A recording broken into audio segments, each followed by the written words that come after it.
waktu naskah pertama yang ditulis oleh nabinya atau penulis yang Allah tentukan, bila itu dibaca berulang kali dan semakin lama masa terus berjalan, semakin tua, maka apa yang harus dibuat? Mencatat semula. Tidak mungkin Tuhan bicara lagi.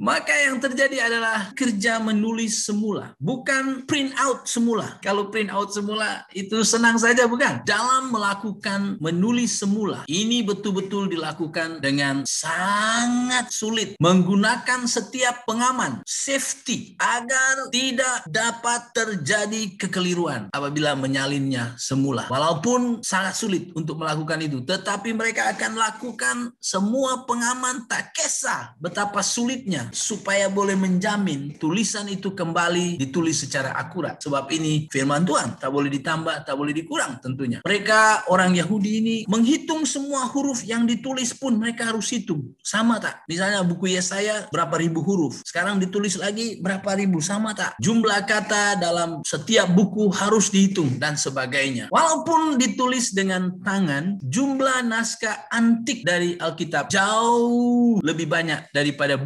buku-buku antik lainnya. Ini dia sedikit gambaran tentang naskah-naskah antik. Dan sekarang naskah-naskah antik itu disimpan dalam perpustakaan-perpustakaan yang hebat. Dan mereka menyimpannya dengan canggih. Dengan banyaknya naskah-naskah antik ini membuat lebih senang kita melakukan penyiasatan kalau terjadi sesuatu yang dipertanyakan. Dan memang apabila dilakukan itu, memang ada beberapa kesalahan semasa menyalin. Itu difahami sebab itulah ketidaksempurnaan manusia. Tetapi sangat luar biasa ketika dilihat, ditemukan bahwa memang dimengerti mengapa terjadi kesalahan di beberapa tempat, tetapi tak menukar, tak mengubah arti atau makna. Itu yang luar biasa. Kita mengerti kesalahan keterbatasan manusia. Oh, mungkin waktu dia menulis ini dia sedikit tambah titik, tetapi konteks menolong untuk melihat bahwa itu tak memberikan perbezaan arti di sana. Ini membuat kita mengerti bahwa ternyata Allah selepas menulis dengan menggunakan nabi-nabinya, dia pun betul-betul menggunakan Israel, Yahudi, untuk menulis balik firman-Nya sehingga firman itu masih terjaga sampai hari ini. Wah, luar biasa. Nabi yang Tuhan guna menulis firman Allah, menulisnya dalam bahasa mereka sendiri, bukan menulis dalam bahasa surga.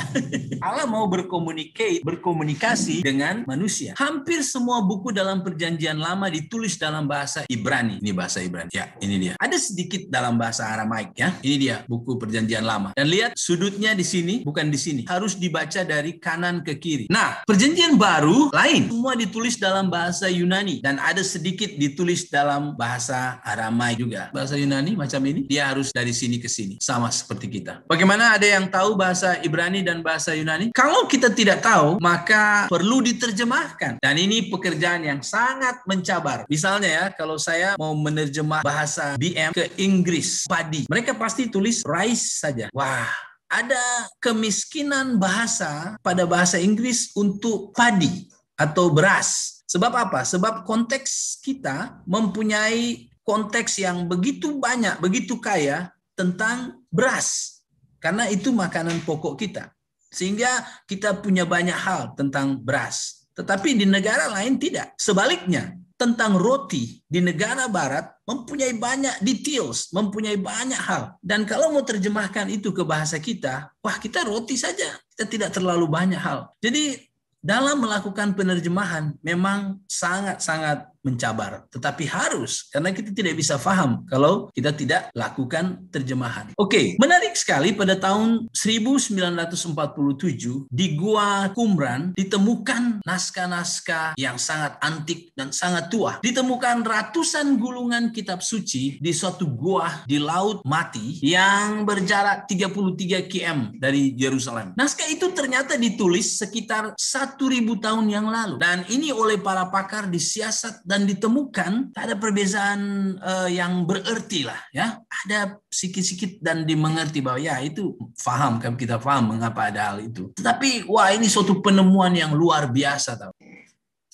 Nah, coba pikirkan hal ini. Misalnya, ini cuma ilustrasi contoh saja. Misalnya, ada satu naskah yang ditulis oleh Musa ya. Musa menulis langsung, tak ada satu kekeliruan satupun. Apabila dia dipakai, diguna pakai, dan masa berjalan 100 tahun. Ini sudah mulai lapuk, 200 tahun. Wah, susah ini. Harus ditulis semula. Kalau dibuka nanti koyak, tak boleh tahu lagi. Maka harus dilakukan penulisan semula. Katakanlah, menulis semula, ada banyak orang, dan akhirnya dalam masa tertentu boleh ditulis 3. Lepas itu habislah naskah yang ditulis pertama ini. Sama halnya juga, apabila berjalan masa harus ditulis semula, tulis lagi semula. Lalu kalau berjalan lagi masa, ini pun pupus, busuk, habis. Maka apa yang terjadi lagi dengan tulisan generasi ketiga ini? Harus ditulis semula. Jangan lupa, sejarah menunjukkan bahwa ada usaha-usaha membakar, menghanguskan semua kitab suci orang Yahudi. Mereka dapat dan bakar, tetapi ada yang selamat, disimpan, dibawa lari. Dan ditulis semula lagi. Ini habis. Dan ini tinggal ini. Dan yang dua ini harus ditulis semula lagi. Misalnya hari ini kita mempunyai 3 naskah ini yang adalah hasil dari penulisan semula ini semua. Mungkin kita ragu-ragu, ini sudah melalui masa yang sangat panjang. Adakah ini masih asli? Adakah ini masih ori? Sesungguhnya ya, karena ini kita sudah lihat bagaimana Tuhan memimpin hal ini. Tapi ayo, saya tak pastilah. Boleh jadi kita seperti itu. Dan Tuhan tidak mau membiarkan kita dalam pemikiran seperti itu. Apabila ditemukan yang ini, seandainya ini tersimpan dalam peti sejuk. Dulu tak ada peti sejuk ya. Tapi saudara tahu, kalau di Qumran, itu padang gurun, itu kering. Boleh mengawetkan ini. Oleh sebab itu naskah-naskah itu terawat. Kalau ini ditemukan, ini sangat amat berharga. Untuk apa? Untuk kita melihat adakah terjadi perbezaan antara yang kita punya sekarang dengan sebelumnya. Betul? Ini sesuatu yang sangat mengukuhkan kita bahwa, wow, rupanya Allah memelihara bukan hanya saat dia ditulis, tetapi pun sampai pada pemeliharaan itu. Sebenarnya umat Kristen tidak ragu dengan semua ini karena memang dijaga dengan baik penyalinan itu. Tetapi ya, Tuhan punya kasih kurnia untuk menolong manusia, untuk membuktikan bahwa firman-Nya akurat, tepat, terpercaya.